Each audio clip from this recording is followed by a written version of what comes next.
Kalau ngomongin bisnis kuliner, banyak orang mikir kegagalannya itu karena masakannya nggak enak. Padahal, di lapangan, yang sering saya lihat justru bukan itu masalahnya. Banyak yang rasanya oke, bahkan enak, tapi tetap nggak jalan. Bukan karena makanannya, tapi karena dari awal salah ngambil keputusan bisnis.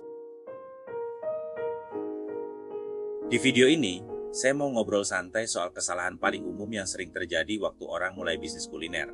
Terutama kalau modalnya kecil. Ini bukan teori buku, tapi hal-hal yang sering kejadian di dapur, di warung, dan di usaha-usaha kecil yang saya temui.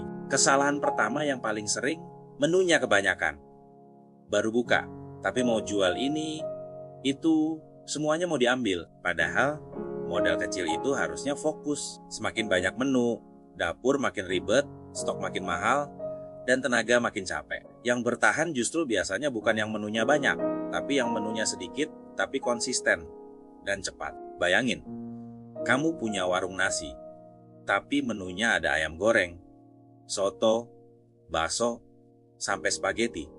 Pusing kan? Stok bahan bakunya aja udah pusing, belum lagi nyiapinnya. Coba bandingkan sama warung yang cuma jual ayam geprek dengan beberapa pilihan sambal. Lebih simple, lebih cepat, dan orang jadi ingat warungmu sebagai spesialis ayam geprek. Jadi, daripada jadi serba bisa tapi nggak ada yang spesial, mending jadi jagoan di 1 atau 2 menu dulu. Kesalahan berikutnya, kejar tren. Lagi rame apa? Langsung ikut. Lagi viral es kepal, ikut jualan.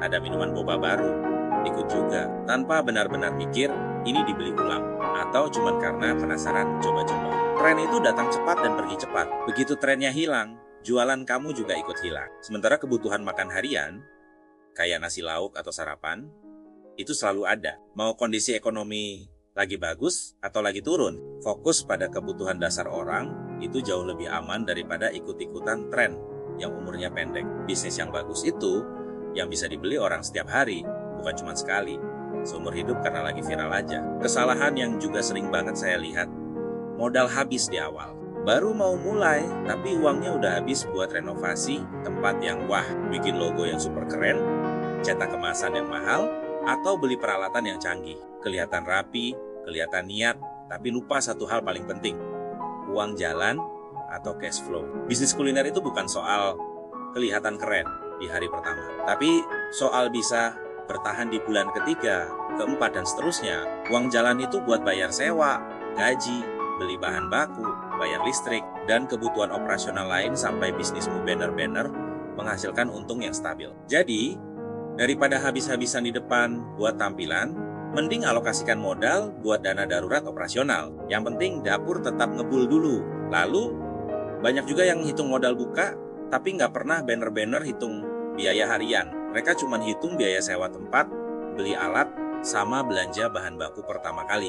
Tapi lupa hitung biaya kecil yang kalau ditotal jadi besar. Contohnya biaya gas, listrik, air, plastik, ongkos transportasi belanja, bahkan sisa makanan yang nggak terjual, dan akhirnya kebuang. Akhirnya jualan kelihatannya rame, uang masuk terus, tapi pas dihitung di akhir bulan, kok nggak ada untungnya, uangnya nggak terasa. Ini bukan karena ada yang bohong atau curang, tapi karena dari awal, nggak tahu angka biaya operasional yang sebenarnya. Jadi, sebelum jualan, coba deh catat semua pengeluaran sekecil apapun.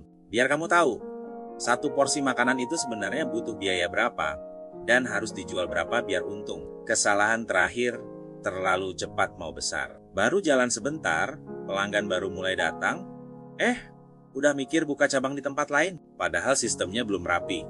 Rasa masakannya kadang masih naik turun, dan operasionalnya masih sangat tergantung sama satu orang. Biasanya si pemilik sendiri. Kalau pemiliknya lagi sakit atau pergi, bisnisnya langsung goyang. Bisnis kuliner itu bukan lomba lari cepat, tapi lebih mirip maraton. Ini soal seberapa lama kamu bisa bertahan. Pastikan dulu bisnis pertamamu benar-benar stabil. Sistemnya udah jalan, rasanya konsisten, dan gak terlalu bergantung sama kamu.